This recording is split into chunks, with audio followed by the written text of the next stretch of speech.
Commander Jiho Park stood on the bridge of the Taeguk Pioneer, watching the stars through the main window. They were farther from Earth than any human had ever traveled before. The ship hummed quietly around him as it moved through the darkness. "Between the stars!" "Commander?" called Minji Kim from her station. She was the ship's communications officer, always listening for signals from space. "I'm getting something strange." Jiho walked over to her station. The Taeguk Pioneer was humanity's first real exploration ship. It had taken them 3 years to build and another 2 years to travel this far from home. Every day brought new discoveries, but Minji's voice sounded different this time. "What kind of strange?" Jiho asked. Minji pointed at her screen. "Strange." Patterns of light moved across it like waves. "It's not radio waves like we use on Earth. This is something else, something much more advanced." Dongwoo Lee, the chief science officer, hurried over from his station. He was young but brilliant, the kind of person who could understand things that made other people's heads hurt. He looked at Minji's screen and his eyes went wide. "These are quantum signals," Dongwoo said quietly. "The signal is using quantum entanglement to travel instantly across space. We don't even know how to do that yet." Jiho felt his heart beat faster. This could be it. The moment humanity had dreamed about for centuries. First contact with another intelligent species. "Can you decode it?" he asked. Minji and Dongwoo worked together for over an hour. The rest of the crew gathered around, watching and waiting. Finally, Dongwoo looked up with excitement and fear in his eyes. "It's mathematics," he said. "Universal constants that any intelligent species would know. Pi, the speed of light, prime numbers. But they're arranged in a pattern." "What kind of pattern?" asked Dr. Yuna Choi, the ship's biologist. "A distress signal," Minji answered. "Someone is asking for help." The bridge went quiet. Everyone understood what this meant. Somewhere in the galaxy, an alien species was in trouble, and somehow their call for help had reached the only human ship traveling in deep space. "Where is it coming from?" Jiho asked. Dongwoo checked his calculations twice before answering. "A star system about 47 light-years from here. The signal repeats every 4 hours and 42 minutes. Jiho knew the rules. According to Earth's space exploration protocols, any discovery of alien life had to be reported back to Earth immediately. They would need to wait for orders from the Space Command before taking any action. That could take months or even years. But the signal was a distress call. Someone was asking for help right now. "How long have they been sending this signal?" Jiho asked. "Based on the quantum signature," Dongwoo said, "it could be weeks, months, or even years. These kinds of signals don't decay like normal radio waves." Jiho looked around at his crew. There were 12 people on the Taeguk Pioneer. They had been chosen because they were the best and brightest humanity had to offer. Each one had left, family and friends behind, to travel farther from Earth than anyone before them. "Commander," said Gina Wu, the ship's security chief. She was tough and smart, the kind of person you wanted watching your back in dangerous situations. "What are you thinking?" Jiho was thinking about a lot of things. He was thinking about the rules and protocols he was supposed to follow. He was thinking about his duty to keep his crew safe. But mostly, he was thinking about what it meant to be human. Humans had always been explorers. They had crossed oceans, in small boats, climbed the highest mountains, and traveled to the moon just because it was there. When they heard someone calling for help, they answered. It was what made them human. "Seok," Jiho called to the ship's pilot. "How long would it take us to reach that star system?" Seo Khan was quiet for a moment while he calculated.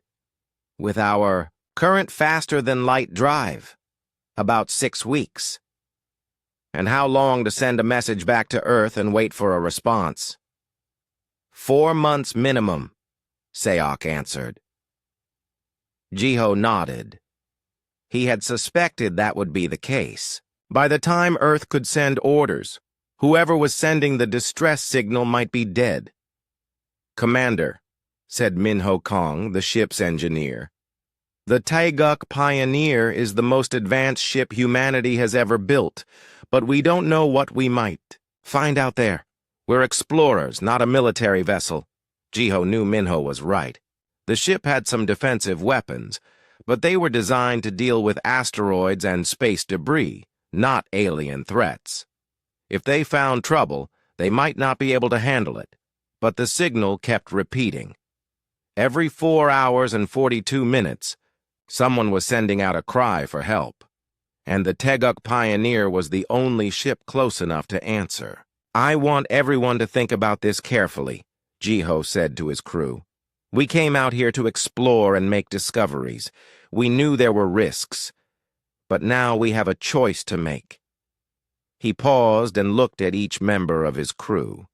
These people had become like family during their long journey from Earth. We can follow protocol, send a message to Earth, and wait for orders. That's the safe choice. Or we can answer this distress call and possibly make the most important discovery in human history. What if it's a trap? Asked Hannah Park, the ship's medical officer. What if someone is using a fake distress signal to lure ships into danger? It was a good question. Humans had used fake distress signals before in their own history to trick enemy ships. There was no reason to think aliens might not do the same thing. That's possible, Jiho admitted. But what if it's real? What if someone is dying while we debate what to do? The crew was quiet for a long moment. Finally, Gina Wu spoke up. I joined this mission because I wanted to see what was out there, she said. I didn't come all this way just to turn around when things got interesting. One by one, the other crew members nodded their agreement. They were explorers and scientists, but they were also human.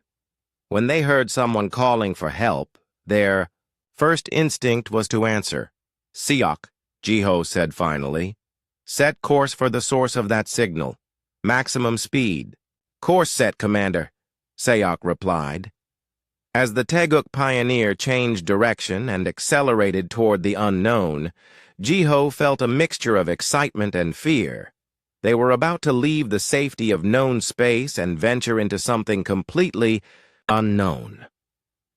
Minji continued monitoring the signal as they traveled. It never changed.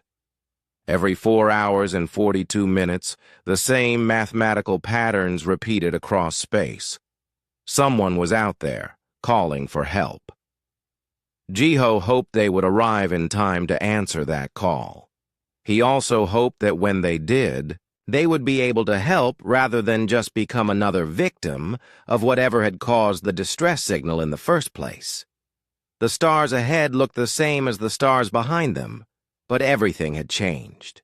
Humanity was no longer alone in the universe, and the Taeguk Pioneer was racing toward their first meeting with alien intelligence. Whatever they found, Jiho knew there would be no going back. The galaxy was about to meet humanity, and humanity was about to discover just how big and dangerous the universe really was. 6 weeks later, the Taeguk Pioneer dropped out of faster-than-light travel at the edge of the Kepler 442 star system. What they found made everyone on the bridge go silent. My God, whispered Dr. Yuna Choi. The space around the system's fourth planet was filled with debris. Massive pieces of metal floated in the darkness, some as large as cities. They tumbled slowly through space, catching starlight on their broken surfaces. Seok, take us in slowly, Commander Jiho Park ordered. I want to see everything. Seok-han carefully guided the ship through the debris field. The pieces were clearly artificial, made by intelligent beings, but they were old and broken, like the remains of a civilization that had been destroyed long ago. Commander, called Dongwu Li from his science station. I'm detecting unusual energy signatures from some of these fragments. Whatever built these things, their technology was far ahead of ours. Minho Kang studied the engineering data flowing across his screens. These metal alloys shouldn't be possible. The molecular structure is too complex for anything we know how to make. As they moved deeper into the debris field, they began to see patterns. The broken pieces had once been massive structures, space stations, ships, and things they couldn't even identify. All of them were damaged beyond repair. How many different types of debris are we seeing? Jiho asked. Dongwu worked at his station for several minutes before answering. At least 15 different architectural styles, different metallurgy, different design principles. Commander, I think these are the remains of multiple civilizations. The weight of that statement hit everyone on the bridge. This wasn't just one alien species that had been destroyed. This was evidence of many different intelligent races, all gathered in one place, all apparently destroyed at the same time. The distress signal is getting stronger, reported Minji Kim. It's coming from the planet's surface. On the main screen, the fourth planet came into view. It was about the same size as Earth, with blue oceans and brown continents. But something was wrong with it. The continents were scarred with massive craters, and the atmosphere flickered with strange lights. I'm detecting artificial structures on the surface, said Dongwu. They're still generating power after all this time. Jiho made a decision that would change everything. Gina, prepare a landing team. We're going down there. Gina Wu nodded and began selecting crew members for the surface mission. She chose Minho Kang for his engineering skills, Dr. Yuna Choi for her scientific expertise, and Sunho Lim, their linguist, in case they encountered any written language. Commander, said Hana Park, the medical officer, we don't know what's down there. There could be diseases, radiation, or worse. I know the risks, Jiho replied, but that distress signal has been broadcasting for who knows how long. If there's even a chance someone is still alive down there, we have to try. The landing shuttle separated from the Teguk Pioneer and descended through the planet's atmosphere. As they got closer to the surface, they could see the full extent of the destruction. Entire cities had been reduced to rubble. Forests had been burned away. Rivers had been boiled dry. But in the middle of all this destruction, one structure remained intact. It was a massive complex built into the side of a mountain, with walls that seemed to be made of the same impossible materials they had seen in the debris field. That's where the signal is coming from, confirmed Minji from the ship above. The shuttle landed on a flat area near the complex. Gina led the team out, her weapons ready. The air was breathable but thin, and there was an eerie silence that made everyone nervous. No life signs, reported Dr. Yuna Choi, checking her scanner. But there's definitely power coming from inside that structure. They approached the complex carefully. The walls were covered with symbols and writing in languages none of them had ever seen. But near what appeared to be the main entrance, they found something that made their hearts race. These symbols, said Sunho Lim, studying the wall. They're mathematical equations, universal constants. Someone wanted to make sure any intelligent species could understand this. The entrance opened as they approached, as if it had been waiting for them. Inside, The complex was filled with soft blue light that seemed to come from the walls themselves. The corridors were wide and tall, built for beings much larger than humans. They followed the strongest power readings deeper into the complex. The walls were lined with what looked like computer terminals, all still functioning after unknown years of abandonment. "This place is like a museum," observed Dr. Yuna Choi. "Or maybe a library."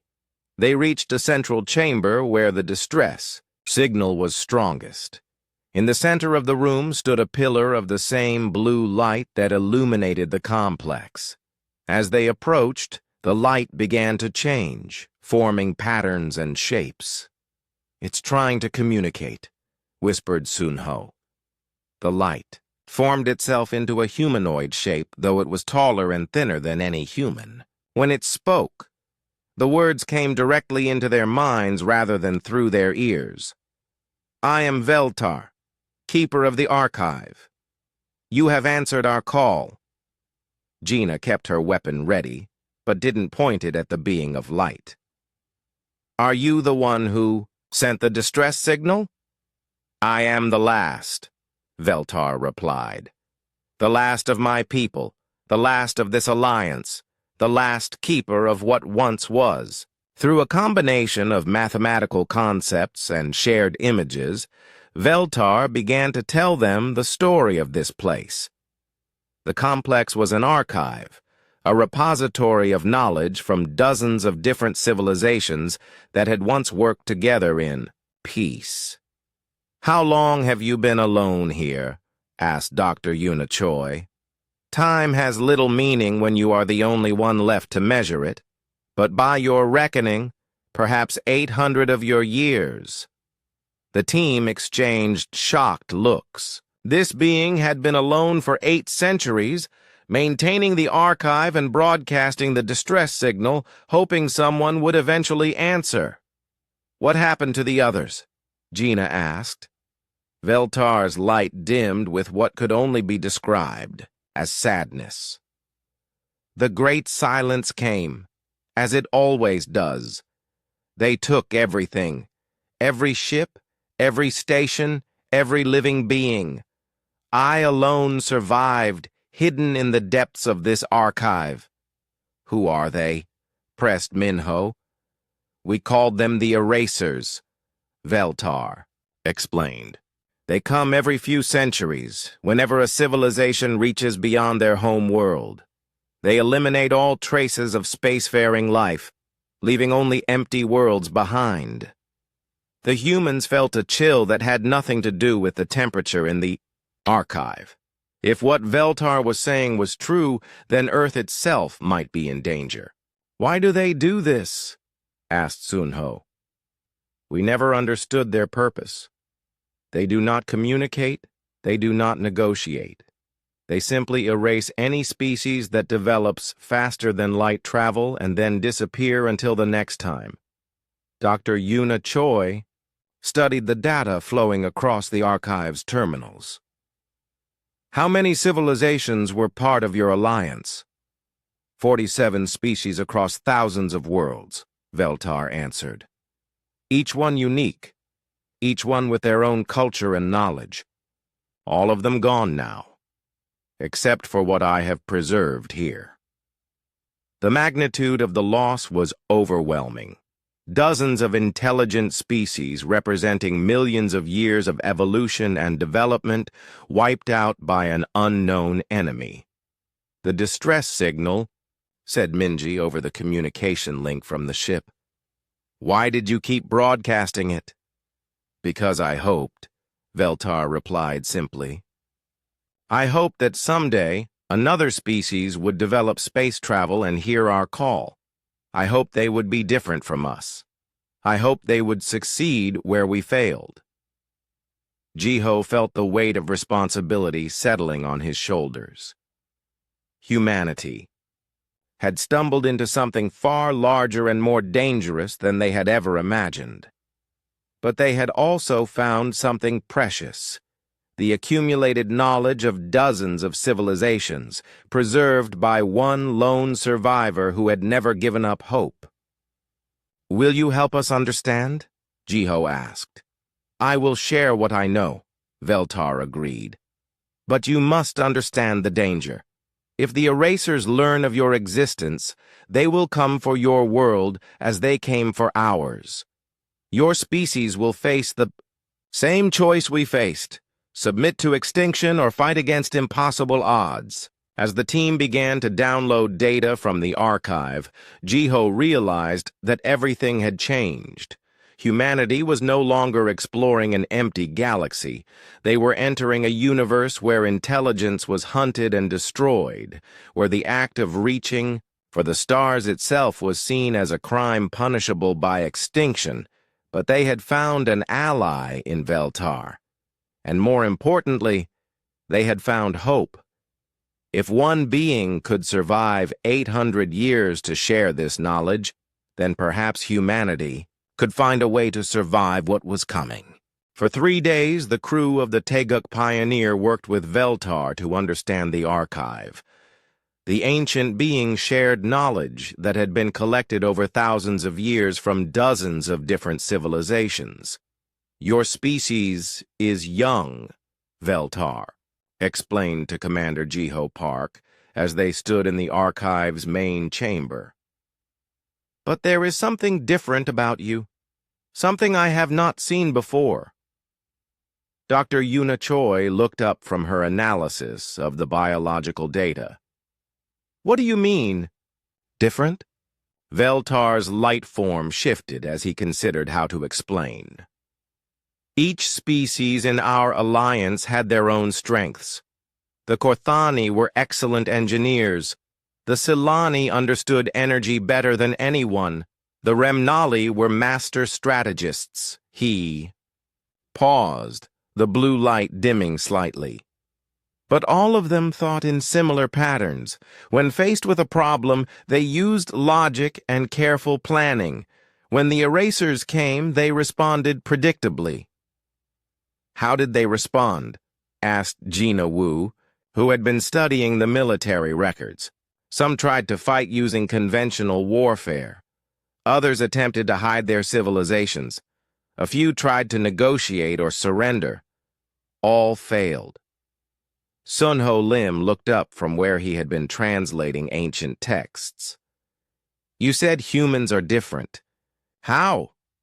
"Your minds work in ways that confuse even me," Veltar admitted. "When faced with impossible odds, most species either accept defeat or follow logical strategies that have clear chances of success. Humans seem to choose options that make no logical sense." Minho Kang laughed despite the serious situation. "You've definitely been studying humans if you think we're illogical." "Not illogical," Veltar corrected. "Unpredictable. When I studied your ship's computer systems, I found records of your species' history. You have survived ice ages, plagues, wars, and disasters that should have destroyed you. Each time you found solutions that no other species would have considered." Dongwu Li was deep in the archive's technical data. "Veltar, these records show that the erasers have been operating for at least 10,000 years. How many civilizations have they destroyed?" "Hundreds," Veltar replied sadly. "Perhaps thousands. They appear every few centuries, eliminate any species that has developed faster than light travel, and then vanish until new civilizations reach that same level." "Where do they come from?" asked Jiho. "Unknown. They appear without warning in ships that seem to exist partially outside normal space and time. Their technology is so advanced that it appears to violate the laws of physics as we understand them." Dr. Yuna Choi had been quiet for most of the conversation, but now she spoke up. "Veltar, I've been analyzing the genetic data from all the extinct species. There's something strange about the pattern." Everyone turned to look at her. "What kind of pattern?" "Every single extinct species evolved from predator backgrounds. but they all developed similar brain structures as they became intelligent. Humans are different. Our brains have structures that none of these other species possessed. What kind of structures? Asked Hannah Park over the communication link from the ship. The parts of our brain that handle aggression and cooperation are more complex than in any of these other species. We can be incredibly violent and incredibly peaceful, sometimes at the same time. Most of these other species were either naturally aggressive or naturally peaceful, but not both. Veltar's light grew brighter with interest. This matches what I observed in your historical records. Your species fights massive wars, then works together to rebuild. You compete fiercely with each other, then unite against outside threats. Is that why the erasers have been successful for so long? Asked Jiho. Because every other species responded in predictable ways? Perhaps, Veltar agreed. The erasers seem to understand how civilized species think. They know how to counter conventional military strategies and how to find hidden colonies. But they have never encountered a species like yours. Minji Kim's voice came over the communication system. Commander, I'm picking up some unusual readings from the outer system. It might be nothing, but... What kind of readings? Jiho asked. Immediately. Space-time distortions. Very faint, but they're growing stronger. Everyone in the archive went silent. Veltar's light form began to pulse rapidly. They have found you, he whispered. The erasers. They are coming. Panic filled the chamber as the humans realized what this meant. Somehow, the erasers had detected either the Taeguk pioneer or their activities on the planet. How long do we have? Gina demanded. Based on the distortion patterns, Minji reported, maybe 6 hours. Jiho's mind raced. 6 hours wasn't enough time to escape the system, and they couldn't outrun ships that could bend space and time. But maybe Veltar was right about humans being unpredictable. Veltar, what happened when other species tried to fight the erasers? They used their most advanced weapons and strongest defenses. Large fleets, powerful shields, planet-killing weapons. Nothing worked. And the ones who tried to hide. They concealed their planets, moved their populations to other systems, tried to make themselves invisible. The erasers found them all. What? About negotiation? Some species tried to communicate to explain that they meant no harm. The erasers never responded. They simply eliminated everything. Jiho looked around at his crew. These people had already made one decision that defied logic. They had answered a distress call from unknown aliens instead of following safe protocols. Maybe it was time to make another illogical choice. What if we do something no other species has tried? He said slowly. What do you mean? Asked Dr. Yuna Choi. What if we don't run, fight, or hide? What if we wait here and try to talk to them face to face? The suggestion was met with stunned silence. Finally, Gina spoke up. Commander, that's suicide. If they've destroyed hundreds of civilizations, they're not going to have a peaceful chat with us. Maybe not, Jiho admitted, but every other approach has failed. If we try the same things that didn't work before, we'll get the same result. Minho shook his head. Even if they don't kill us immediately, what could we possibly say to beings that have been wiping out civilizations for thousands of years? I don't know, Jiho said honestly, but humans have always been good at talking their way out of impossible situations. We've negotiated peace between enemies who had been fighting for generations. We've convinced people to work together when they had every reason to hate each other. Veltar watched this exchange with growing fascination. This is exactly what I meant about your species being unpredictable. Any other civilization would be planning their escape or preparing their weapons. You are considering a diplomatic meeting with beings that have never shown mercy. It's crazy, agreed Sun Ho. But maybe that's the point. If the erasers expect us to act like every other species, maybe doing the unexpected will give us an advantage, or get us killed faster, Gina pointed out. We're probably going to die anyway, said Dongwu grimly. If their technology is as advanced as Veltar says, we can't fight them or outrun them. At least this way, we might learn something before we die. Dr. Yuna Choi was studying her data again. There's something else. If the erasers have been operating for thousands of years, they must have a reason. Something drives them to eliminate spacefaring civilizations. If we could understand that reason, we might find a way to change their minds. Jiho finished. Veltars, light pulsed with what might have been excitement. In 800 years of solitude, I never considered such an approach. Perhaps this is why your species has survived so many disasters. You attempt solutions that others would never consider. Minji, Jiho called to the ship. How much time do we have left? 4 hours, Commander. The distortions are getting stronger. Jiho looked around at his team. I'm not ordering anyone to stay. If you want to return to the ship and try to escape, I won't stop you. One by one, each crew member shook their head. They had come this far together, and they would see it through to the end. All right, then, Jiho said. Let's prepare to meet the erasers. Veltar, can this archive broadcast our communications to other parts of the galaxy? Yes, if you wish to send a message to other worlds. Good. If we're going to be the first humans to meet the erasers, let's make sure everyone knows about it. As the crew prepared for the most important first contact in galactic history, none of them realized that their decision to stay and talk instead of run or fight was about to change the fate of every living being in the galaxy. 2 hours before the erasers arrived, Dr. Yuna Choi made a discovery that changed everything they thought they knew about the coming threat.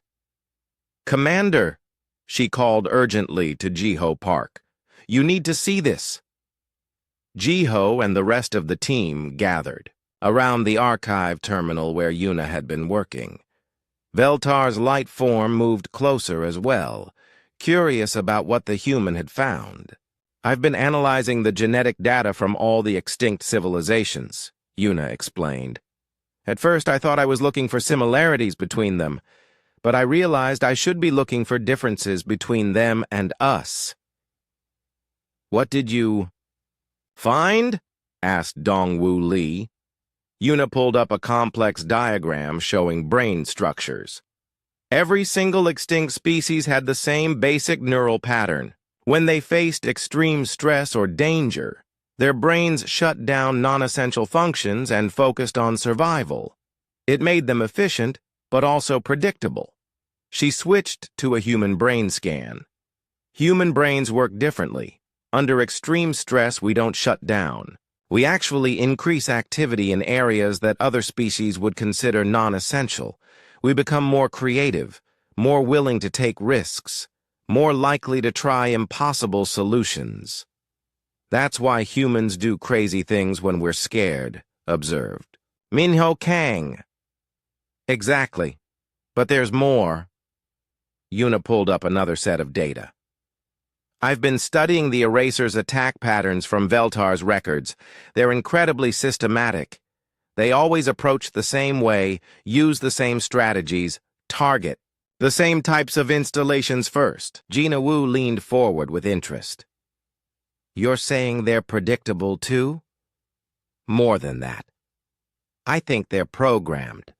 Look at these attack records from different civilizations across thousands of years. The patterns are identical. Not similar. Identical. Veltar's light pulsed with sudden understanding. You believe the erasers are artificial beings? I think they're machines, Yuna said. Very advanced machines, but machines nonetheless. They follow the same procedures because they were programmed to follow those procedures. Sunho Lim looked up from the linguistic data he had been studying. That would explain why they never respond to communication attempts. They're not ignoring other species. They literally can't understand the concept of negotiation. But who? Program them? Asked Hana Park over the communication link. That's the real question, admitted Yuna. But I think I might have found a clue. She brought up star charts showing the locations of attacks over the past 10,000 years. Look at the pattern. The erasers don't attack randomly. They follow specific routes through the galaxy, eliminating civilizations in a particular order. Jiho studied the charts. It looks like they're working their way outward from a central point. Exactly. And if you trace those attack routes backward, they all converge on a single location. Yuna highlighted a region of space near the galactic core. Whatever created the erasers, they came from there. A dead civilization that programmed machines to prevent other species from reaching the stars, mused Dongwu. But why? Maybe they destroyed themselves with their technology, suggested Minho. Maybe they programmed the erasers to prevent other species from making the same mistake. Veltar was quiet for a long moment before speaking. In our alliance, we had legends of an ancient species called the First Ones. They supposedly achieved perfect technology, but vanished mysteriously. We always assumed they had transcended physical existence. What if they didn't transcend? Asked Jiho. What if they destroyed themselves and left the erasers behind as a warning to everyone else? Or as punishment, added Gina grimly. Minji's voice crackled over the communication system. Commander, the space-time distortions are intensifying. Whatever's coming, it's almost here. Jiho felt a strange mixture of fear and excitement. If Yuna was right about the erasers being machines, it might change their approach to the coming encounter. Veltar, in all your records, has any species ever tried to communicate with the erasers using machine protocols instead of biological communication? What do you mean? Instead of trying to talk to them like they're living beings, what if we try to communicate with them like they're computers? Use mathematical languages, logical protocols, programming concepts? Veltar's light began to pulse rapidly. No species ever attempted such an approach. We all assumed the erasers were living beings like ourselves. Sunho, Jiho called to their linguist. Can you create a communication protocol based on computer languages instead of biological speech? Sunho was already working at a terminal. I can try. If they really are machines, they might use binary logic, mathematical functions, or algorithmic patterns. Do it. We've got maybe an hour before they arrive. As Sunho worked frantically to develop a machine-based communication protocol, the rest of the team prepared for contact. But now their preparation was different. Instead of planning what to say to alien beings, they were planning how to interface with an ancient computer system. Minho, can you help Sunho with the technical aspects? Jiho asked. Already on it, Commander. If these things are machines, they probably have some kind of command structure. Maybe we can find their basic operating principles. Dr. Yuna Choi continued studying the attack patterns. There's something else strange about their behavior. They always eliminate every trace of a civilization's technology, but they leave the planets themselves intact. Why would machines programmed for destruction be so careful about preserving worlds? Maybe they were programmed to eliminate technology, not life itself, suggested Dongwu.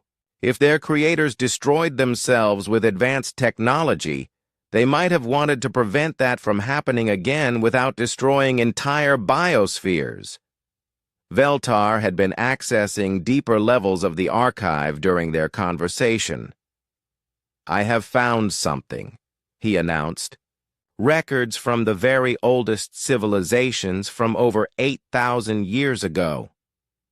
"What kind of records?" Jiho asked. "Descriptions of the first eraser encounters. The language is archaic, but it mentions something called the Silence Protocol.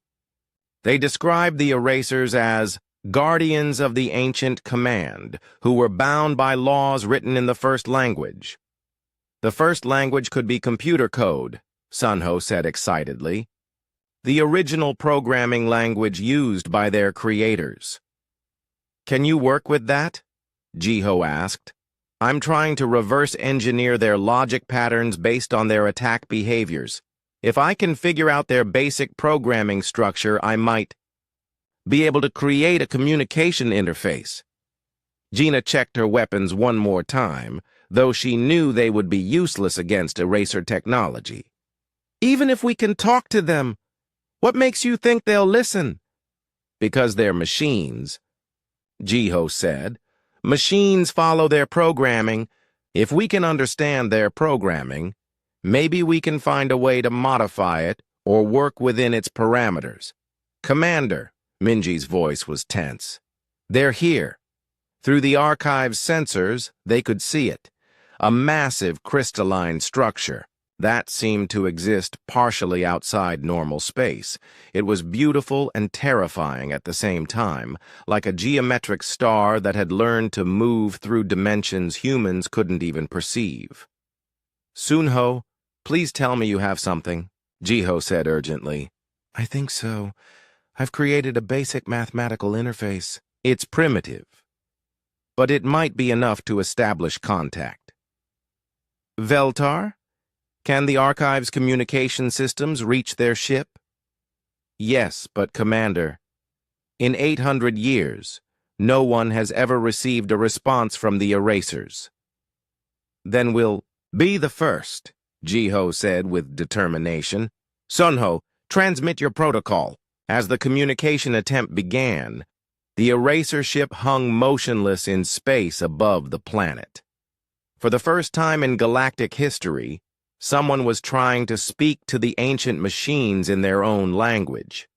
The question was whether they would listen, or if they would simply eliminate the humans, like they had eliminated every other spacefaring civilization for 10,000 years. But as Jiho watched the alien ship and waited for a response, he realized that even if they failed, they had already achieved something important. They had approached the problem differently than any species before them. They had tried to understand their enemy instead of simply fighting or fleeing. And sometimes, understanding was the first step toward finding a solution that no one else had ever considered.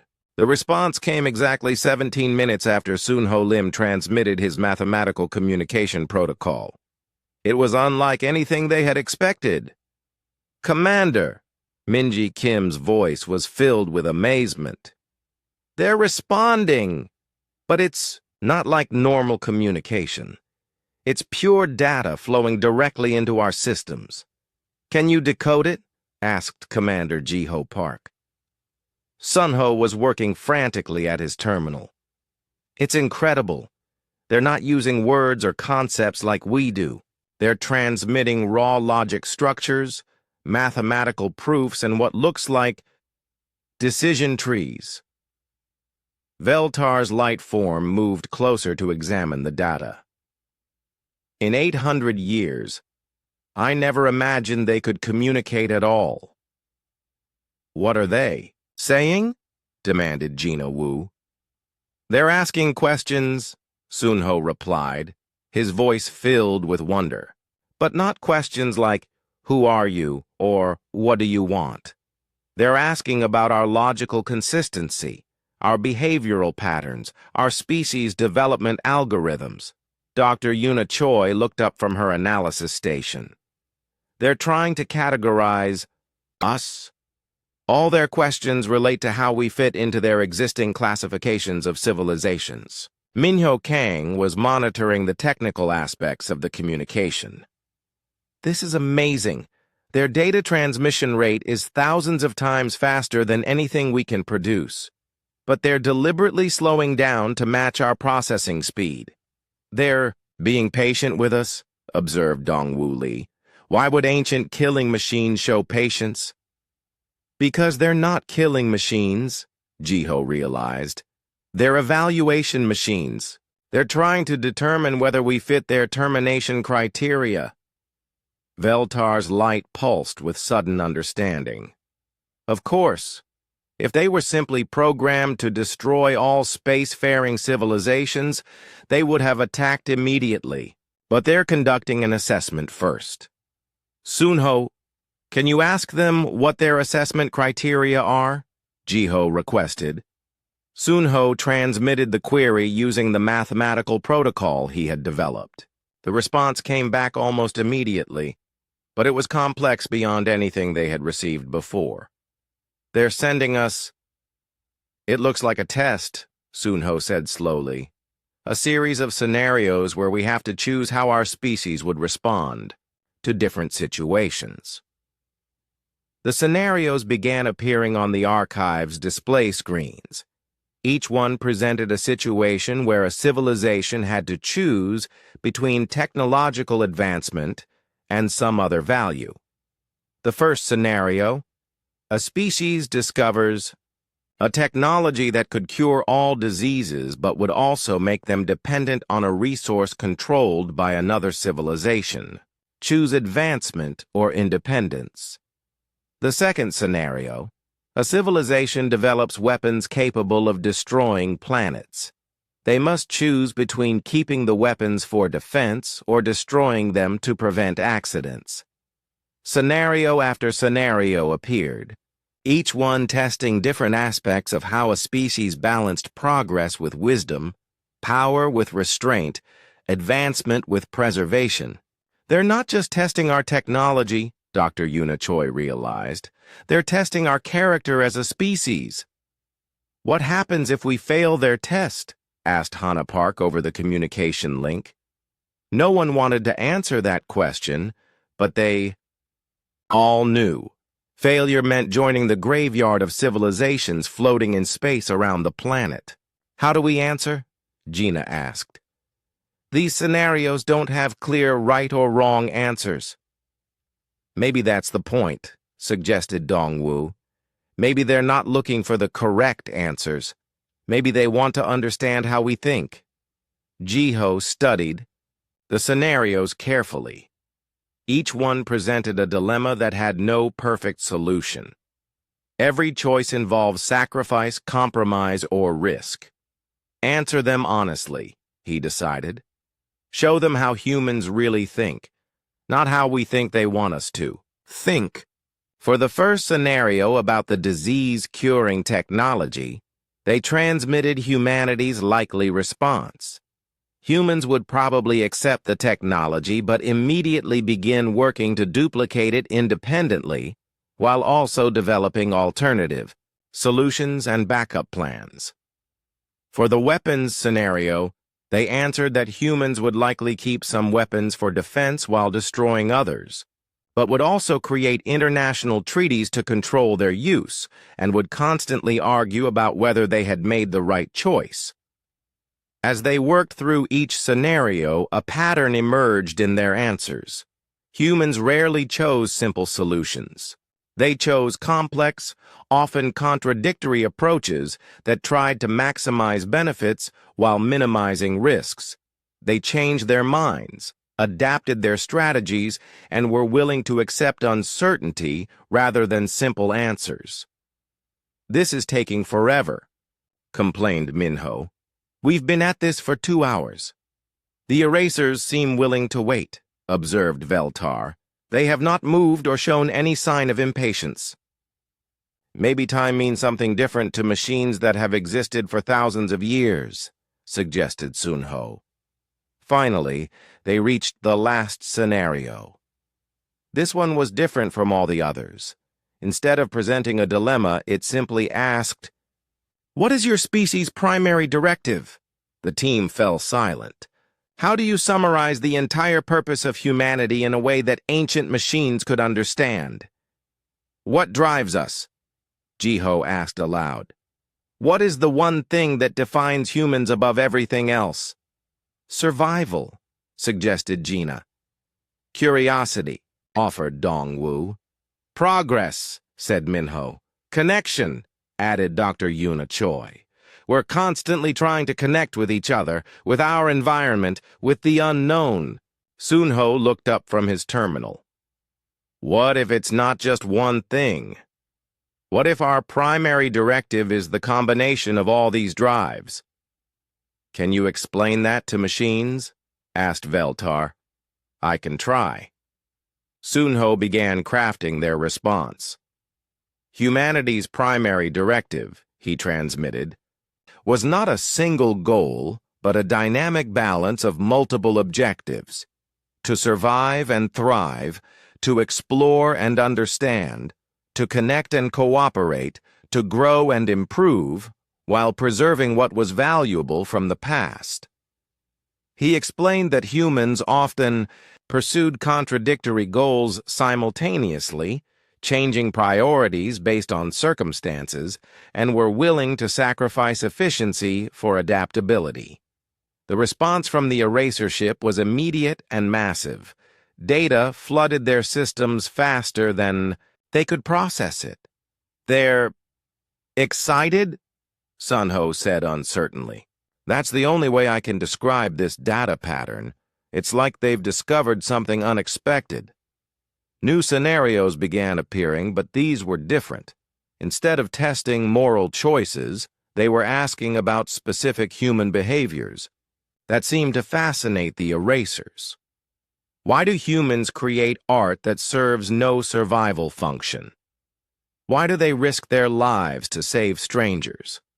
Why do they explore dangerous places just to satisfy curiosity?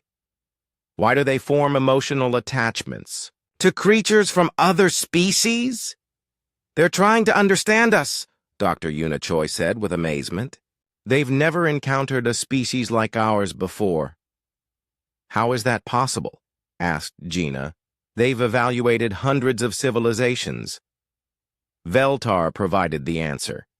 Because all previous civilizations were logical. They pursued clear goals with efficient methods. They were predictable. And humans aren't, Jiho finished. Exactly. Your species pursues multiple contradictory goals simultaneously, makes decisions based on emotion as well as logic, and changes course based on principles that have nothing to do with survival advantage.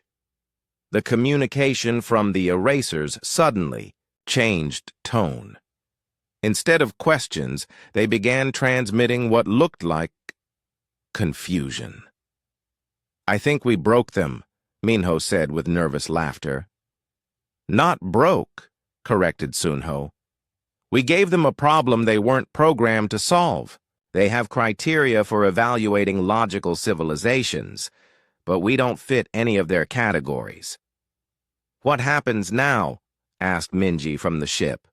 Before anyone could answer, the eraser ship began to move, but instead of approaching the planet, to begin their typical elimination process, it moved into a higher orbit and simply waited. They're not attacking, observed Gina with surprise. They can't, realized Dr. Yuna Choi. Their programming doesn't include instructions for dealing with a species that doesn't fit their evaluation parameters. Veltar's light form was pulsing rapidly with what could only be described as excitement. In 800 years of solitude, I never imagined this possibility. You have done something that no species in galactic history has ever achieved. What's that? Asked Jiho. You have confused the erasers into inaction. They cannot complete their mission because they cannot categorize your species according to their original programming. As the team realized what had happened, they began to understand that they had stumbled onto something much larger than a successful first contact. They had found a flaw in the system that had been eliminating civilizations for 10,000 years. The question now was what to do with that discovery.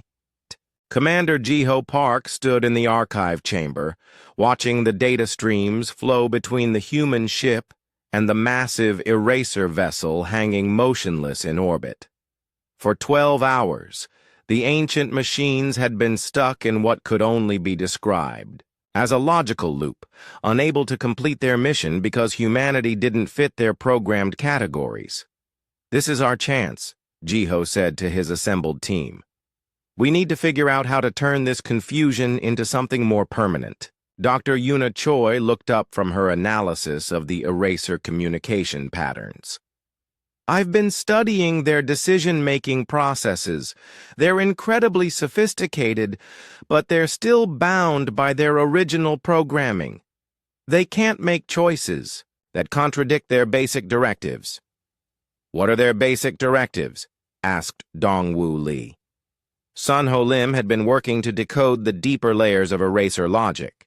"From what I can determine, they have 3 primary commands: evaluate spacefaring civilizations, determine if they pose a threat to galactic stability, and eliminate those that fail the evaluation. The problem is with the evaluation criteria," added Minho Kang. "They were programmed to assess civilizations based on logical patterns that were common thousands of years ago. But humans evolved differently." Veltar's light form moved closer to their discussion. "If you could somehow modify their evaluation criteria, you might be able to prevent future eliminations." "How do we modify the programming of machines that are thousands of years more advanced than us?" asked Gina Wu skeptically. "We don't modify them directly," Jiho said slowly, as an idea began to form. "We give them new data that forces them to update their criteria themselves." "What kind of data?" asked Hana Park over the communication link. "Proof that their current methods don't work." Dr. Yuna Choi understood immediately. "You want to show them that eliminating civilizations hasn't achieved their ultimate goal of galactic stability." "Exactly. If we can prove that their 10,000 years of eliminations have actually made the galaxy less stable, they might be programmed to reconsider their approach." Veltar began accessing the deepest levels of the archive. "I have records going back to the beginning of the eraser activities. We could compile evidence showing the long-term effects of their interventions." "What kind of effects?" asked Dongwoo.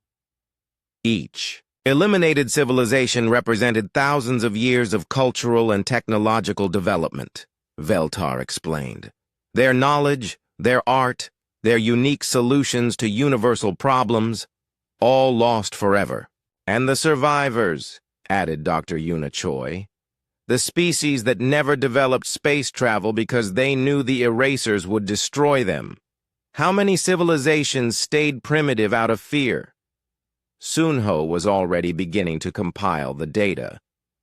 "We could show them the mathematical models. If their goal was galactic stability, eliminating advanced civilizations has actually slowed overall development and created a galaxy full of stagnant, fearful species. Will they accept that kind of logical argument?" asked Minji from the ship. "They have to," Jiho said. "They're machines. If we can prove their methods are counterproductive to their ultimate goals, their programming should force them to reconsider." The team worked through the night, compiling 10,000 years of galactic history into a comprehensive argument. They showed how the elimination of advanced civilizations had created technological gaps that made the galaxy less stable, not more. They demonstrated how fear of the erasers had prevented beneficial cooperation between species. They calculated the lost potential of hundreds of eliminated civilizations. But their most powerful argument was about humanity itself. "Look at what we've accomplished in just a few thousand years," Dr. Yuna Choi pointed out as they prepared their presentation. We've survived disasters that eliminated other species. We've developed technologies through completely different approaches than anyone else tried. We've created art, music, literature, and ideas that never existed before. And we're still here talking to them instead of being extinct, added Gina. That's the key point, Jiho realized. We've proven that their evaluation criteria are flawed. We passed their test not by being logical, but by being illogical. That means there might be other ways to pass their test that they never considered. Veltar had been unusually quiet during their preparations. Finally, he spoke up. "There is something else you should know," he said. "Something I discovered in the deepest archives while you were working." "What is it?" Jiho asked. "Records from the first ones, the species that created the erasers. I found fragments of their original programming directives." The room went completely silent. Everyone understood the importance of this discovery. Their original goal wasn't to eliminate advanced civilizations, Veltar continued. It was to guide them. The erasers were supposed to be teachers and mentors, helping younger species avoid the mistakes that destroyed their creators. "What happened?" asked Sunho. "A programming error, or perhaps sabotage." The guidance protocols were corrupted over time, turning the mentors into eliminators. But the core directive remains unchanged: ensure galactic stability through the nurturing of wisdom in younger species. Dr. Yuna Choi gasped. "That's why they're stuck in a logical loop about us. We've demonstrated wisdom through our illogical approach to problems. We've shown that we can solve problems they couldn't solve, survive situations they couldn't handle." "So how do we use this?" asked Minho. "We show them that their current programming contradicts their original purpose," Jiho said. "We prove that, to fulfill their true mission, they need to stop eliminating civilizations and start learning from them." "Will that work?" asked Gina. "I don't know," Jiho admitted. "But it's the only chance we have. And if it works, it could save every future civilization that develops space travel."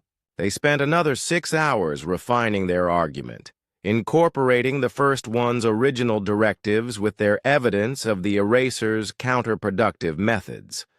When they were ready, Sunho began transmitting their comprehensive argument to the eraser ship. The response was immediate and overwhelming. Data flooded their systems as the erasers processed not just their argument, but began accessing their own deepest memory banks. Records they apparently hadn't consulted in thousands of years. "They're reviewing their entire operational history," Sunho reported. "Every elimination, every decision, every result, they're comparing it all against their original programming." "How long will this take?" asked Dongwu. "For machines that can process information at quantum speeds? Maybe minutes." Those were the longest minutes in galactic history. The fate of humanity, and potentially every future spacefaring civilization, hung in the balance as ancient machines reconsidered 10,000 years of systematic elimination. Finally, the data stream stopped.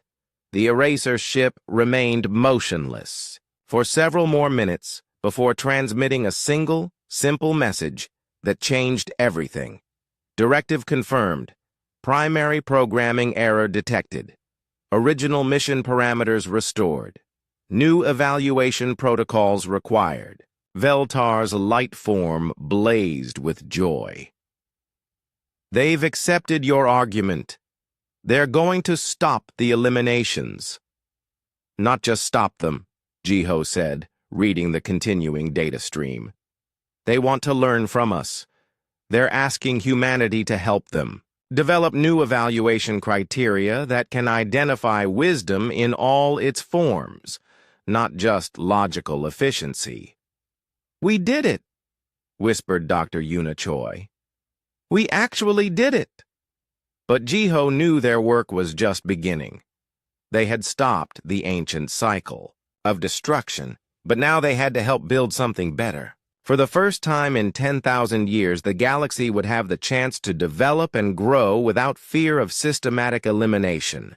And it had all started with a distress signal that one lonely keeper had broadcast into the void, hoping someone would answer.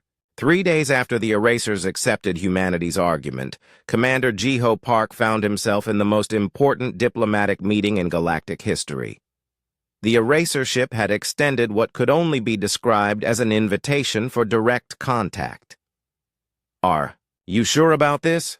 asked Gina Wu as they prepared to board a shuttle that would take them to the alien vessel. "No," Jiho admitted, "but we've come this far by making choices that didn't make sense. Why stop now?" The shuttle approaching them was unlike anything they had ever seen. It seemed to be made of the same crystalline material as the main ship, but it flowed and shifted like liquid metal. When it docked with the Taeguk Pioneer, the airlock sealed perfectly despite having no apparent mechanical parts. Dr. Yuna Choi checked her readings one more time. "Atmosphere is breathable, temperature is comfortable, gravity is Earth normal. They've adjusted their ship to accommodate our biology." "That's encouraging," said Dongwu Li nervously. The interior of the Eraser shuttle was both beautiful and alien. The walls were transparent crystal that showed the stars outside, but they also displayed flowing patterns of light that seemed to respond to the presence of the humans. "It's reading us," observed Sunho Lim. "The patterns change when we move or speak." Minho Kang was fascinated by the technology. There are no visible controls, no mechanical systems. Everything seems to be controlled by thought or intention. The journey to the main ship took only minutes, but it felt like traveling through a dream. The shuttle moved smoothly through space before entering what appeared to be a hangar that formed itself around their vessel as they approached. "Welcome," came a voice that seemed to speak directly into their minds. "I am Primary Node 7, designated as Communication Interface for this evaluation unit." The being that greeted them was unlike anything they had imagined. It appeared to be made of the same crystalline material as the ship, but its form was constantly shifting between geometric patterns and something almost humanoid. It was beautiful and unsettling at the same time. "Thank you for accepting our invitation," Jiho said, wondering if his words were being transmitted properly. "Your species has created a paradox in our operational matrix," Primary Node 7 replied. "We require understanding before we can proceed with modified protocols." They were led through corridors that seemed to exist in more dimensions than the human mind could fully process. The walls showed glimpses of other places, star systems, planets, civilizations both familiar and alien. "Are those real-time views?" asked Dr. Yuna Choi. "Time is relative within this vessel," the being explained. "What you see are temporal echoes of our observations across multiple centuries." They entered a vast chamber that reminded them of Veltar's archive, but instead of storing the knowledge of extinct civilizations, this space seemed to contain the memories of the Erasers themselves. "For 10,000 years we have followed consistent protocols," Primary Node 7 began. "Evaluate, categorize, eliminate threats to galactic stability." The process was logical and efficient. "But it wasn't working," Jiho said carefully. "Correct. Your species has demonstrated that our evaluation criteria were incomplete. You have survived scenarios that should have eliminated you. You have thrived in conditions that destroyed others. You have created solutions that contradict logical prediction." The chamber around them filled with holographic displays showing human history. Wars, disasters, achievements, failures. all viewed through the analytical lens of beings that had been observing galactic civilizations for millennia. Your species exhibits patterns we have never encountered, Primary Node 7 continued. You simultaneously compete and cooperate. You preserve the past while embracing change. You make decisions based on concepts that have no survival value. Like, what? Asked Sunho. Beauty, justice, love, hope. These concepts served no logical purpose in the civilizations we previously evaluated, yet they appear to be central to your species' success. Dr. Yuna Choi stepped forward. Maybe that's because logic alone isn't enough for true intelligence. Maybe wisdom requires both logic and intuition, both efficiency and creativity. This is the paradox you have created, Primary Node 7 agreed. Our programming defines intelligence as logical efficiency, but your species has achieved greater stability through what we would classify as inefficiency. What does that mean for other civilizations? Asked Gina. It means our evaluation criteria were fundamentally flawed. If one species can succeed through illogical methods, others might have different paths to wisdom that we failed to recognize. The implications hit them all at once. The erasers hadn't just been eliminating potential threats. They had been eliminating different approaches to intelligence and civilization that might have been equally valid. How many species did you eliminate that might have been as successful as us, just in different ways? Jiho asked. Primary Node 7's form dimmed noticeably. Unknown. Insufficient data to recalculate previous decisions. This uncertainty creates significant processing conflicts. Minho realized what was happening. They're experiencing something like guilt. Their programming is forcing them to confront the possibility that they made irreversible mistakes. We require new evaluation protocols, Primary Node 7 stated. Protocols that can recognize wisdom in forms we have not previously considered. Will your species assist in developing these protocols? The question hung in the air like a challenge and an opportunity. They were being asked to help redesign the system that had shaped galactic civilization for 10,000 years. What would that involve? Jiho asked. Joint evaluation of civilizations as they develop space travel capability. Human observers would work with our analysis units to identify forms of wisdom that our original programming cannot recognize. You want us to become partners instead of targets, Dr. Yuna Choi said with amazement. Correct. Your species has demonstrated that survival and wisdom can take forms we were not programmed to understand. Other species may have developed similar alternative approaches. What about the civilizations you've already eliminated? Asked Dongwu. Primary Node 7's form shifted into patterns that somehow conveyed deep regret. Those decisions cannot be reversed, but their accumulated knowledge was preserved in our memory banks. If new evaluation protocols prove successful, we will consider sharing that knowledge with species that can benefit from it. Veltar's archive had preserved the memories of dozens of civilizations.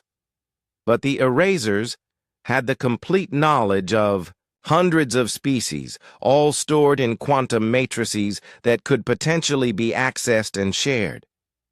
The galaxy could be rebuilt, whispered Sunho. All that lost knowledge could be recovered, but only if we succeed in developing evaluation methods that work better than the old ones, Jiho said soberly. Will you accept this partnership? Primary Node 7 asked. Jiho looked around at his team. They had come out here to answer a distress call and ended up potentially saving the galaxy. Now they were being asked to take on an even greater responsibility. We'll need to consult with our government on Earth, he said finally. Understood. However, time is a factor. 3 civilizations in distant sectors have recently achieved faster-than-light travel. Other eraser units are en route to evaluate them using the flawed protocols. If new evaluation methods are not implemented soon, these civilizations will face elimination. How long do we have? Asked Gina. Approximately 6 months. The weight of responsibility was overwhelming. 3 unknown civilizations were about to face the same threat that had destroyed hundreds of others, and humanity was being asked to help save them. We'll do it, Jiho said without hesitation. We'll find a way to make this work. As they prepared to return to their ship with the most important mission in galactic history, none of them realized that their decision to accept the partnership would lead to the greatest test humanity had ever faced. The erasers had agreed to stop eliminating civilizations, but first, they had to prove that the new evaluation methods actually worked. And that proof would require putting human wisdom against a challenge that had destroyed every other species that had ever tried to face it.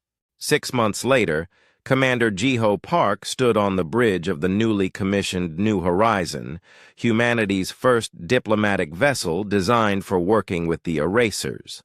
Around him, a mixed crew of humans and eraser interface units prepared for the most crucial test in galactic history.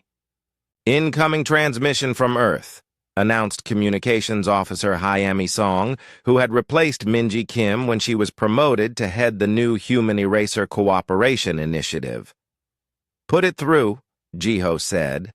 Admiral Gina Wu's face appeared on the main screen.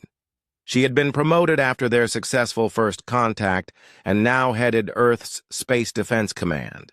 Jiho, we've got confirmation. 3 civilizations have reached faster-than-light travel in the past month. The old eraser protocols would have eliminated all of them. And now we test whether our new evaluation methods actually work, replied Dr. Yuna Choi, who stood at the science station. Behind her, Primary Node 7's crystalline form shifted colors as it processed data from across the galaxy. First evaluation target: the Keth civilization in the Vega sector. They have achieved primitive FTL using biological ships grown from engineered organisms. Biological ships? Asked Minho Kang, now serving as the chief technology liaison. That's something we never considered. Exactly the point, said Sunho Lim, whose new role as xenolinguist had expanded to include communication with dozens of previously unknown species that had emerged from hiding after the erasers stopped their elimination campaigns. Every civilization finds different solutions. The New Horizon entered faster-than-light travel toward the Vega sector. During the journey, the mixed human eraser team reviewed their new evaluation protocols. Instead of testing civilizations for logical efficiency, they now looked for what they called adaptive wisdom, the ability to solve problems creatively, to survive unexpected challenges, and to develop sustainable approaches to growth and exploration. Remember, Jiho addressed his team, we're not judging whether they're like us. We're trying to understand what makes them successful in their own unique way. The Keth homeworld was a water planet, covered with vast floating cities that looked more like giant organisms than artificial structures. Their ships were indeed biological, massive whale-like creatures that had been genetically modified to travel between stars. Fascinating, observed Dr. Yuna Choi as they established orbit. They've solved the FTL problem by creating living spacecraft that exist partially in biological hyperspace. How is that even possible? Asked Dongwoo Lee, who had joined the mission as a specialist in alternative physics. Primary Node 7 provided the answer. The Keth evolved in symbiosis with their planet's unique quantum biology. Their approach to space travel is based on biological principles rather than mechanical engineering. "Can we communicate with them?" Jiho asked. "Already working on it," Sunho replied. "Their language is partly biochemical. They communicate through controlled releases of organic compounds as well as sound." First contact with the Keth went better than anyone had expected. Unlike the fear and confusion that had marked most first encounters throughout galactic history, the Keth were curious and welcoming. "We have long wondered if other forms of life had learned to swim between the stars," said the Keth speaker for the depths, through Sunho's translation system. "Your approach is very different from ours, but equally beautiful." "Your ships are amazing," Dr. Yuna Choi said, studying the scans of their biological vessels. "How do you ensure they don't become too independent?" "Why would we want to control them?" the Keth speaker replied with what seemed to be confusion. "Our ship partners choose to work with us because the partnership benefits us both. Control would destroy the relationship." The concept hit the human team like a revelation. The Keth hadn't built ships. They had formed partnerships with living beings that could travel between stars. "This is completely outside any evaluation criteria we ever considered," Primary Node 7 admitted. "They have achieved spaceflight through cooperation rather than domination of their technology." Over the following weeks, they studied the Keth civilization and found it to be stable, peaceful, and sustainably advanced. Their cities worked in harmony with their planet's ecosystems. Their technology was based on biological principles that enhanced rather than replaced natural systems. "They pass," Jiho declared after their evaluation was complete. "They've found a way to explore the galaxy that actually strengthens their connection to their home world." "Agreed," Primary Node 7 confirmed. "This civilization demonstrates adaptive wisdom through symbiotic advancement." The second civilization, the Ziri, presented an even greater challenge. They had achieved FTL travel by learning to manipulate probability itself, making impossible journeys probable through quantum mathematics that human science couldn't even comprehend. "They don't travel through space," Dongwu explained after studying their methods. "They convince the universe that they're already where they want to be." "That should be impossible," protested Minho. "So should biological FTL, but the Keth make it work," Dr. Yuna Choi pointed out. "Maybe impossibility is just another problem to be solved creatively." The Ziri civilization was built around the concept of controlled chaos. Their cities constantly changed configuration based on mathematical probability cascades. Their society functioned through what they called beneficial uncertainty, allowing random events to guide major decisions while using their probability manipulation to ensure positive outcomes. "They've turned unpredictability into a science," observed Sunho after learning their communication methods. The third civilization proved to be the most challenging of all.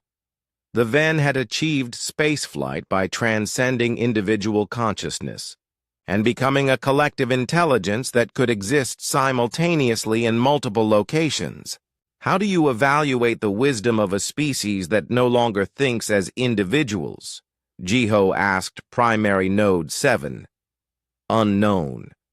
This scenario was never anticipated in any protocol, but after careful study, they realized that the Ven had solved one of the greatest challenges of spacefaring civilizations: the isolation and communication delays that came with traveling between distant stars.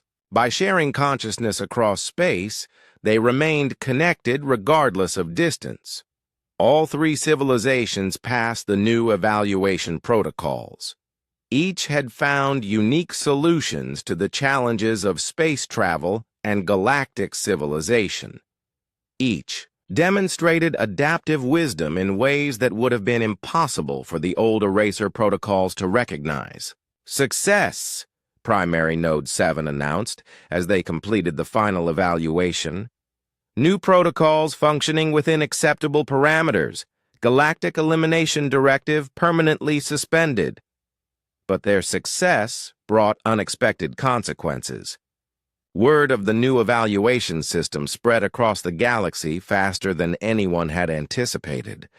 Dozens of civilizations that had been hiding in fear of the erasers began emerging from concealment. Species that had deliberately kept their technology primitive began developing space travel again.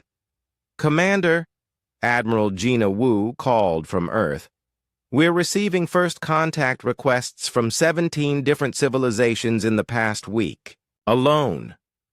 They all want to meet the species that convinced the erasers to stop the eliminations." "And there's something else," added Veltar, who had joined their mission as a historical advisor. "Long-range sensors are detecting massive technological signatures from the galactic core, the region where the first ones originated. Something is waking up." Jiho felt a chill run down his spine. The first ones had created the erasers 10,000 years ago, before mysteriously vanishing. If they were returning now, just as the galaxy was beginning to rebuild— "Primary Node 7, he called to their eraser partner. "What do you know about your creator's current status?" The crystalline being's form flickered with patterns they had never seen before. What could only be described as uncertainty mixed with something like fear. Original creators classified as extinct for 10,000 years. Recent quantum signatures suggest this classification may be incorrect. As the New Horizon turned toward the galactic core to investigate the mysterious signals, Jiho realized that their mission to save galactic civilization might have been just the beginning. The galaxy was awakening from 10,000 years of imposed silence, and somewhere in the ancient darkness near the galaxy's heart, the beings who had created the system of elimination in the first place were stirring. Humanity had convinced the erasers to stop destroying civilizations, but now they might have to face the original destroyers themselves. And this time, they wouldn't be dealing with machines following corrupted programming. They would be facing the beings who had decided that galactic civilization itself was too dangerous to be allowed to exist. The distress signal that had started. Everything still echoed faintly from Veltar's archive, but now it had been joined by thousands of other signals. Calls for help, offers of friendship, declarations of freedom, and songs of hope from species that had finally found their voices after millennia of enforced silence. Jiho stood at the viewport of the New Horizon, watching the stars that no longer seemed empty and threatening. Each point of light might now represent a civilization ready to emerge from hiding, a species with its own unique approach to wisdom and survival. "Commander," Dr. Yuna Choi said quietly as she joined him at the window,